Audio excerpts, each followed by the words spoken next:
Fortunately अब 2022 में ऐसा हुआ है कि सीसेट भी क्लियर है और जीएस भी क्लियर है। प्रीलिम्स आपका क्वालिफाई हुआ, इसमें आपने मेजरली किन चीजों पर फोकस किया था जो कि पहले आप उन पे गलतियां करते थे? 1000 तो लिखी दी होंगे आई थिंक। 700-800 तो आराम से, हाँ 1000 तक भी पहुंच सकते हैं। 5th अटेम्प्ट तक अभी तक हिंदी मीडियम में तैयारी कर रहे हो? मुझसे ऐसा कोई भी क्वेश्चन सिलेक्शन होना है, अच्छी रैंक भी आनी है और हम दोबारा प्रीलिम्स भी लिख रहे हैं, ये बहुत मुश्किल सिचुएशन होती है सबके साथ।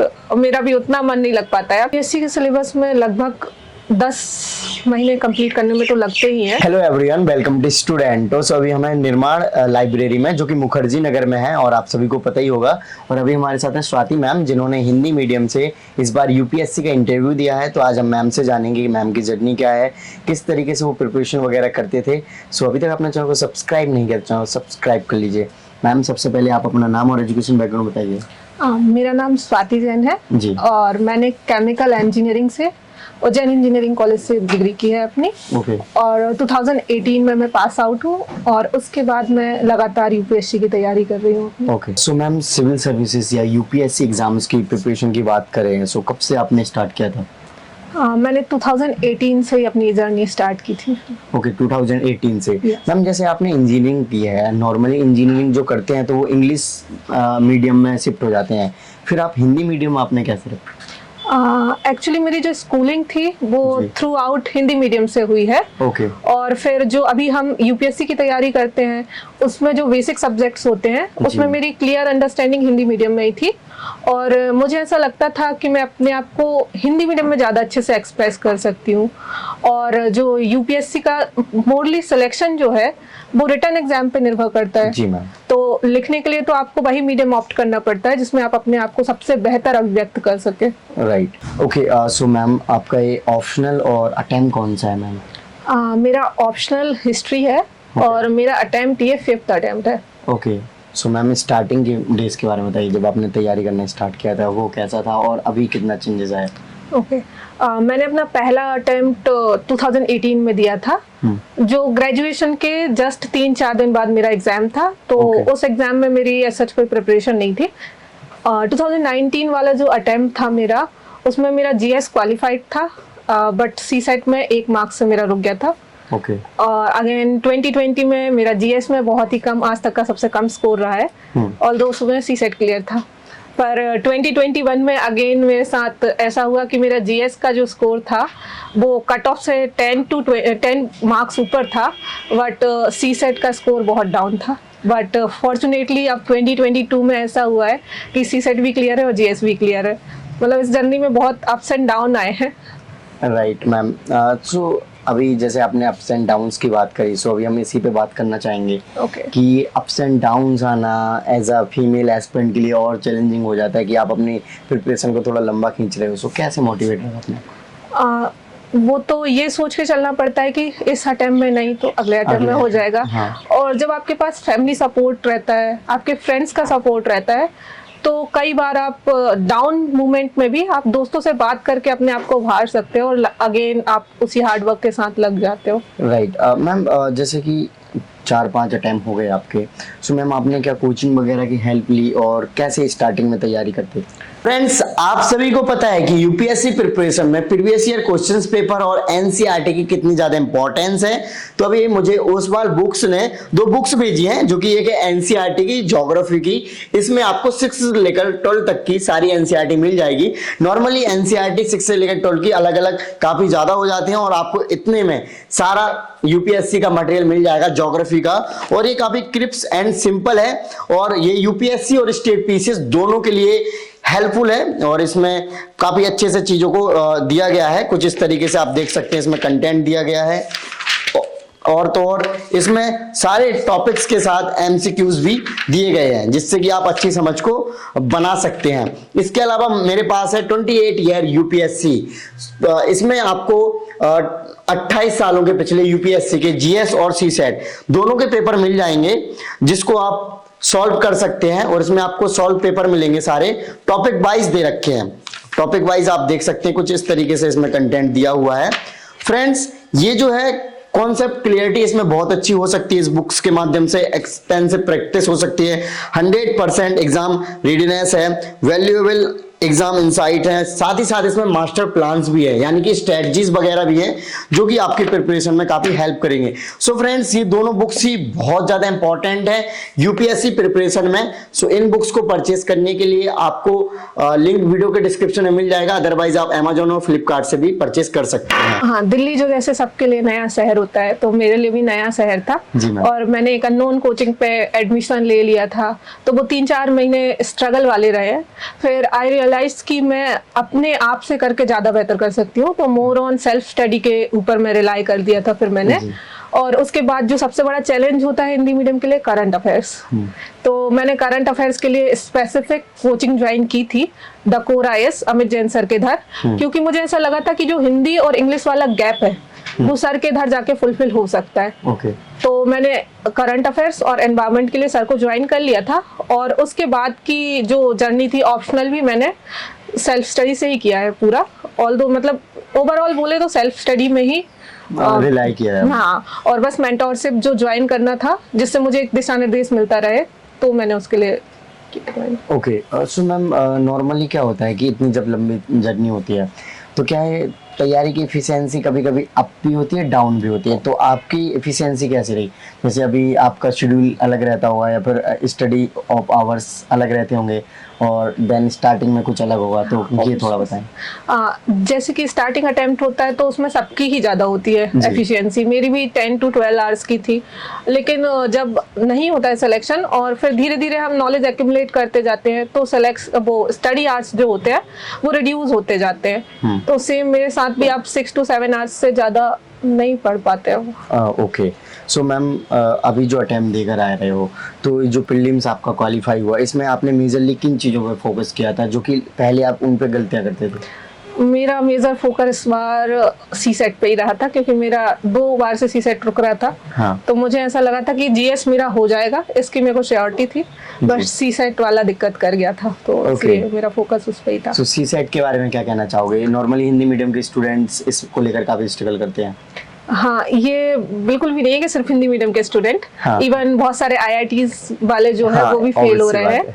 तो मेरा सबसे बढ़िया सजेशन यही है कि आप 2011 से लेके अब 23 तक का पेपर हो जाएगा। हाँ। तो 24 वालों के लिए मैं ये बोलूंगी कि आप 11 से लेके 23 के क्वेश्चन इतने बार लगा लीजिए कि आपको ये समझ में आ जाए कि क्वेश्चन किस तरीके से और कैसे रिपीट हो रहा है। क्योंकि वो एक फिक्स पैटर्न है यूपीएससी का, same question next year repeat होगा। उसमें बहुत सारे क्वेश्चन है जो आपको 10 से 20 क्वेश्चन मिल जाएंगे और आप क्वालिफाई कर जाओगे, क्योंकि आपको नेट करेक्ट 27 करना है। Right ma'am. सो मैम, अभी जो आप अटेम्प्ट देकर आ रहे हो, आपका प्रीलिम्स भी क्वालिफाई हुआ, मेंस भी हुआ और इंटरव्यू देकर आए, तो प्रीलिम्स के बाद जो मेंस का गैप बचता है उसको कैसे यूटिलाइज किया और कैसे पढ़ा आपने?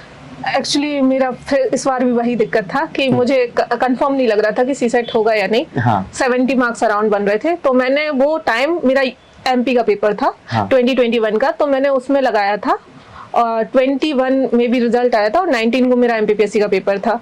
तो मैंने MPPSC की तैयारी की थी। उसके बाद रिजल्ट के बाद मैंने मेंस के लिए डेडिकेटली तैयारी कर दी थी स्टार्ट, और उसके लिए मैंने टेस्ट सीरीज लगाई थी, वो भी मैंने कोर IAS पे ही लगाई थी अमित जैन सर के इधर, और आंसर राइटिंग की क्लासेस भी मैंने वहीं से की थी, तो मेरे लिए वो ज़्यादा बेनिफिशियल रहा था। और मेंस ही आंसर राइटिंग, मतलब आंसर राइटिंग ही मेंस का एक वन स्टॉप सॉल्यूशन है। ओके। सो कितने आंसर एवरेज आप अभी तक लिख चुके होंगे? मैं अगर आपसे जानना चाहूँ, यदि फर्स्ट 1000 तो लिख ही दिए होंगे आई थिंक। 700-800 तो आराम से, हाँ 1000 तक भी पहुंच सकते हैं। ओके। सो जैसे कि नॉर्मली हम जब आंसर राइटिंग करते हैं तो क्वेश्चंस होते हैं सेट ऑफ। अगर मैं क्वेश्चंस की वैरायटी में जाऊँ, किस टाइप के फेवरेट क्वेश्चंस आपके टॉपिक्स रहे हैं? फेवरेट, हाँ, ये मैं फेवरेट तो ऑल दो सभी रहते हैं, हाँ। पर सबको डर लगता है, तो मुझे एथिक्स से थोड़ा सा डर लगता था। ओके। और मेरी कमांड थी GS2 के आंसर्स पे। हाँ। और GS3 भी मोर ऑन डिफिकल्ट नहीं रहा मेरे लिए, क्योंकि शायद टेक्नोलॉजी वाला बैकग्राउंड रहा है। ओके। और बाकी ओवरऑल ठीक था, मेरा GS सेक्शन ठीक था, थोड़ा सा ऑप्शनल से मुझे डर लगता था। ओके। मैम, ऑप्शनल हिस्ट्री काफ़ी इंटरेस्टिंग भी होता है, और काफ़ी जैसे किसी किसी पोर्शन में, जैसे 3-4 पोर्शन है, एंशिएंट, मिडिवल, वर्ल्ड और मॉडर्न। मैम, तो आपका कौन सा फेवरेट रहा है? एंशिएंट इंडिया सबसे फेवरेट रहा है, क्योंकि शायद उसको सबसे ज्यादा बार पढ़ा है। ओके और हमारा जो ह्यूमन इवोल्यूशन है सबसे ज्यादा हम उसी से मतलब अपने आप को जान पाते हैं। ओके सो मैम, जैसे आपने अभी बताया था कि प्रीलिम्स आपका जो जीएस वाला है नॉर्मली हो जाता था, हाँ। तो प्रीलिम्स आपका जब नॉर्मली जो हो जाता था तो आई थिंक मुझे ऐसा लगता है कि हिस्ट्री भी एक मेजर फैक्टर रहा होगा, क्योंकि प्रीलिम्स में ठीक ठाक वेटेज हिस्ट्री का भी रहता है।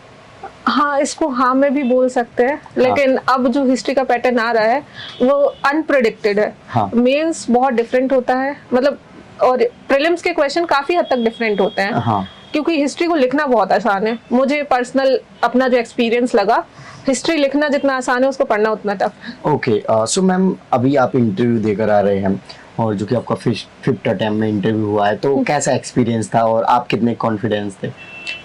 जो बाजार के मॉक होते हैं उनसे तो काफी अलग डिफरेंट रहता है। हाँ यहाँ मोर ऑन फैक्चुअल क्वेश्चंस ही पूछ लेते हैं मॉक वाले, बट यूपीएससी में आपका सिर्फ मेरा बोर्ड रहा है उसमें सिर्फ और सिर्फ मेरा ओपिनियन चेक किया गया था और मुझसे जनरल कन्वर्सेशन किया गया था, और इंटरव्यू मेरा काफी अच्छा हुआ था।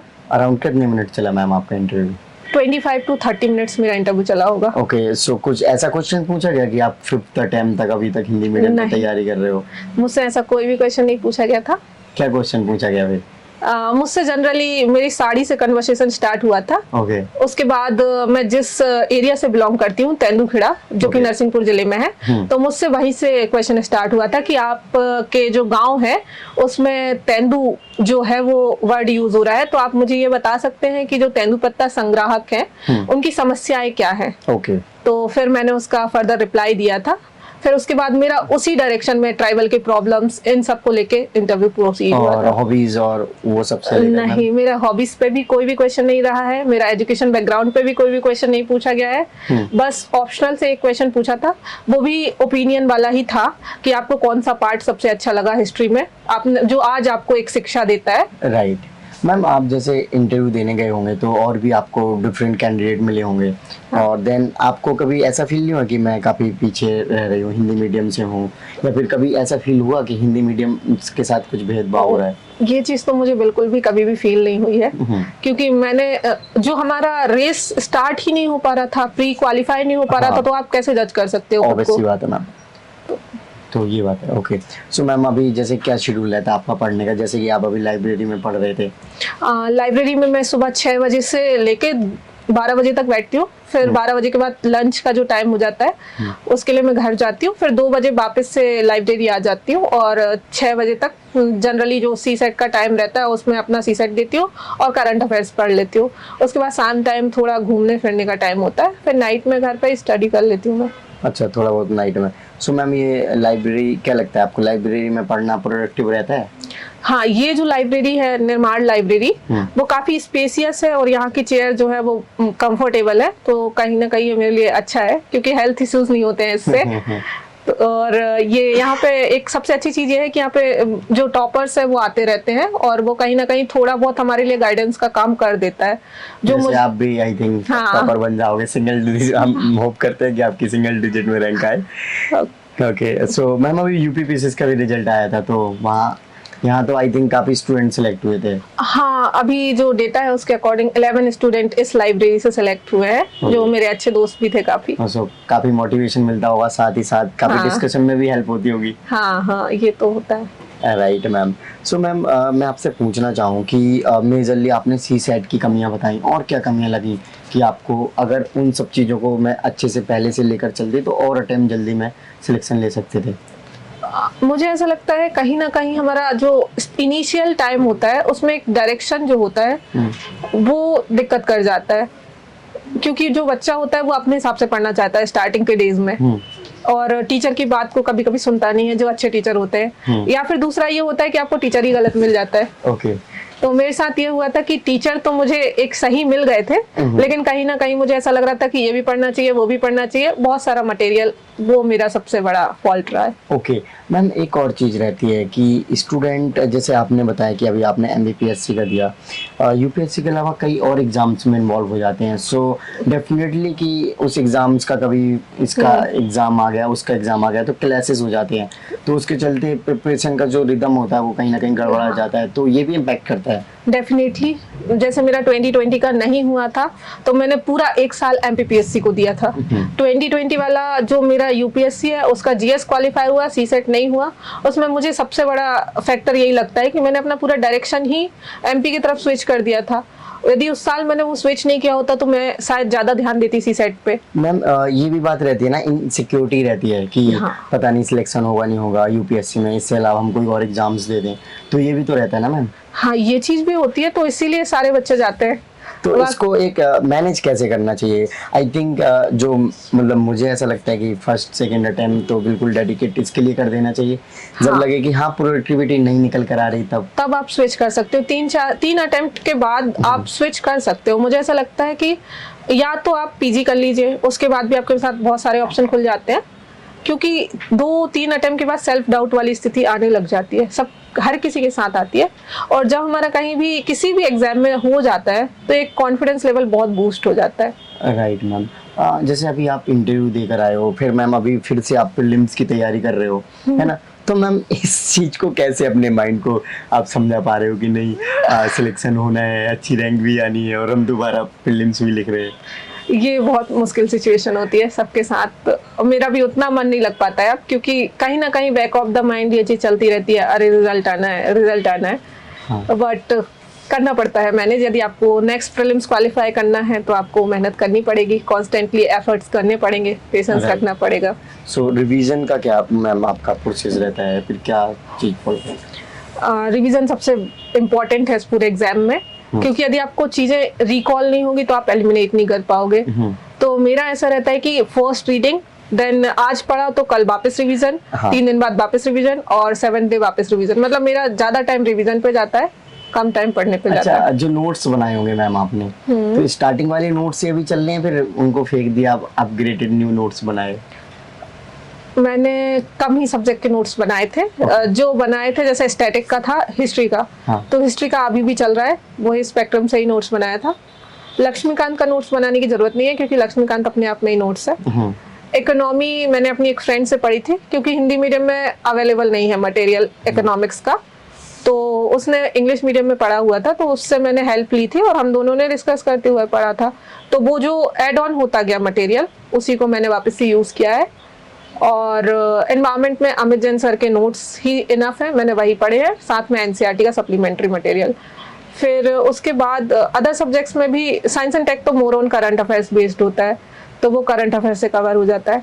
तो ऐसे ही मैंने ज़्यादा सब्जेक्ट के नोट्स नहीं बनाए, जिसमें ज़रूरत लगी उसी में बनाए हैं।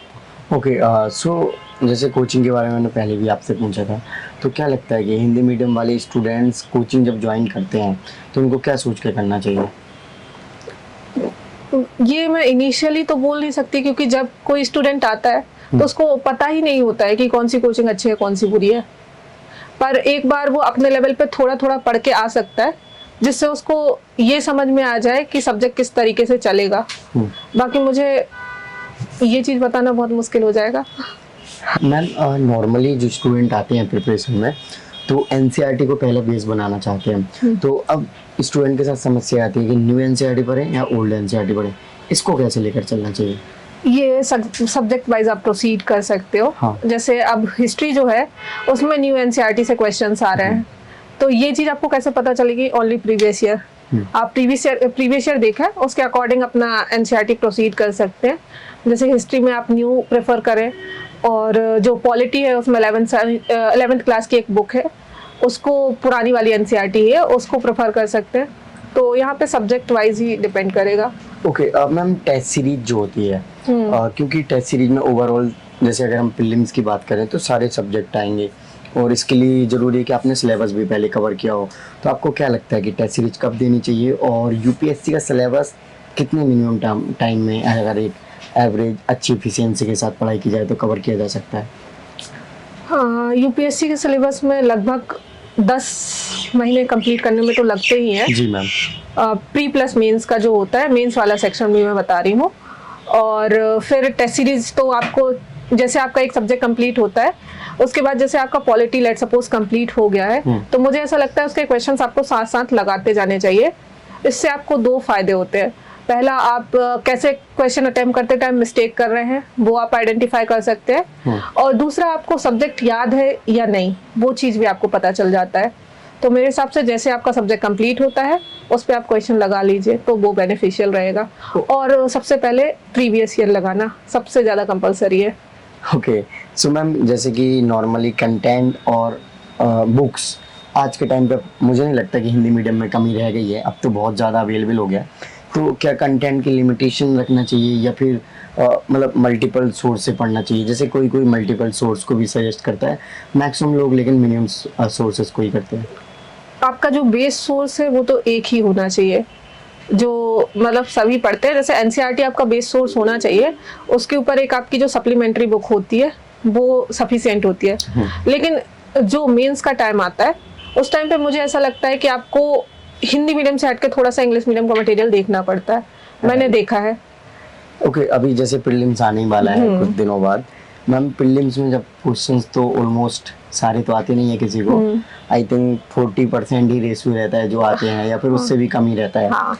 तो फिर बाकी जो एलिमिनेट करते हैं क्वेश्चंस को वो क्या प्रोसीजर है और आप क्या करते थे? जो लगभग 30 क्वेश्चन ही जैसे एग्जाम में सबको आते हैं, मेरा ऐसा होता था मैं फर्स्ट गो में वो 30 में मतलब मैं पूरा ही पेपर फर्स्ट गो में करती थी। और मार्क करते जाती हूँ। तो जो प्रीवियस ईयर होते हैं वो उसमें आपके सबसे ज़्यादा हेल्प करते हैं। उनके जो ऑप्शंस होते हैं उनकी डिटेल्ड स्टडी कहीं ना कहीं आपको ऑप्शन एलिमिनेट करने में बहुत हेल्प करती है। और जिस तरीके से वो यूपीएससी क्वेश्चन पूछ रहा है उसको कैच करने में भी हमारी जो पेपर की एलिमिनेशन है ना वो वर्क करती है। तो मुझे ऐसा लगता है कि सबसे ज़्यादा जितना ज़्यादा आप यूपीएससी के प्रीवियस ईयर को जानोगे उतना इजी आसान आपके लिए जीएस और सीसेट दोनों है निकालना। Right ma'am. So ma'am last में कोई मैसेज देना चाहेंगे जो स्टूडेंट्स हैं यूपीएससी की तैयारी करना चाह रहे हैं? एक ही चीज़ बोलूँगी मैं कि रिवीजन करते रहो, रिवीजन करते रहो, रिवीजन करते रहो और धैर्य बनाए रखो। सबका टाइम आता है, किसी का फर्स्ट अटेम्प्ट में आता है, किसी का लास्ट अटेम्प्ट में आता है। ओके, सो मैम जैसे कि आपका ये 5th अटेम्प्ट है और अभी आप इंटरव्यू देकर आ रहे हैं, तो वो क्या फीलिंग्स थे आपके और आपके फैमिली वालों का क्या कहना है इस टाइम पे? मतलब चल रहा होगा मन में काफ़ी चीज़ें। मेरा तो थोड़ा नॉर्मल रिएक्शन था, पर मम्मी पापा तो बहुत खुश है और वो चाह भी रहे हैं और डेली लगभग कि रिजल्ट कब आएगा ऐसी वाली फीलिंग चल रही है अभी। सो फ्रेंड्स, हम विश करते हैं कि मैम की अच्छी रैंक के साथ सिलेक्शन हो। और मैम निर्माण जो लाइब्रेरी है मुखर्जी नगर में, वहाँ पर अभी स्टडी कर रहे थे। आप भी निर्माण जो लाइब्रेरी है ज्वाइन कर सकते हैं, मुखर्जी नगर में ही है। काफ़ी सारी फैसिलिटीज़ यहाँ पर प्रोवाइड की जाती हैं और तो यहाँ पे काफ़ी अच्छा इन्वायरमेंट है। काफ़ी सिलेक्टेड स्टूडेंट्स भी आते हैं पढ़ने के लिए जो ऑलरेडी कई स्टेट पीचेस में सिलेक्ट हो गए या फिर कुछ लोगों ने इंटरव्यू दिया, मेंस दिया। सो डेफिनेटली इनसे काफ़ी मोटिवेशन भी मिलता है, गाइडेंस भी मिलती है। सो आई होप कि आपको ये वीडियो अच्छी लगी होगी। तो इस वीडियो को लाइक करें, अभी तक अपने चैनल को सब्सक्राइब नहीं करें, चैनल को सब्सक्राइब कर लीजिए। जय हिंद।